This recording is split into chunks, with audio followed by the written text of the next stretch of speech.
Ruth ఇంకా Harry అనే couple trekking కోసం అడవికి వెళ్తారు. వీళ్ళు గత 6 సంవత్సరాలుగా ప్రేమించుకుంటూ ఉన్నారు. ఈ హ్యారీ ఆమెను కొండ ఎడ్జ్‌లోకి తీసుకొని వెళ్తాడు. అండ్ ఆ కొండకి అటువైపున సముద్రం ఉండి ఆ వ్యూ చూడటానికి చాలా అందంగా ఉంటుంది. ఇప్పుడు అతను ఆమెకు ప్రపోజ్ చేస్తాడు. ఆమె కూడా చాలా హ్యాపీగా ఫీల్ అయ్యి అతన్ని కిస్ చేస్తుంది.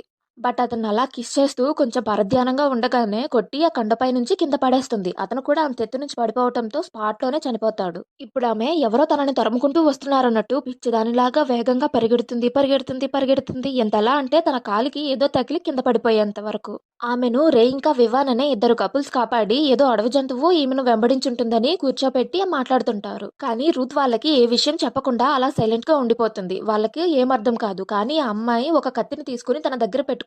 ఇది చూసిన వాళ్ళు కంగారు పడుతుంటే వాళ్ళ వెనక నుంచి హ్యారీ అసలు ఏమీ జరిగినట్టు ఒక్క చిన్న దెబ్బ కూడా లేకుండా అక్కడికి వచ్చి మన రూత్ ని పిలుస్తుంటాడు తనతో పాటు రమ్మని. తన ప్రాణానికి ప్రాణంగా ప్రేమించిన అతన్ని రూత్ ఎందుకు చంపాలనుకుంది? అంత కొండపై నుంచి కింద పడిపోయిన అతను చనిపోయి మళ్ళీ బ్రతికి ఎలా వచ్చాడు? ఇప్పుడు అతన్ని చూసి రూత్ ఎందుకు భయపడుతుందనేదే మిగతా స్టోరీ.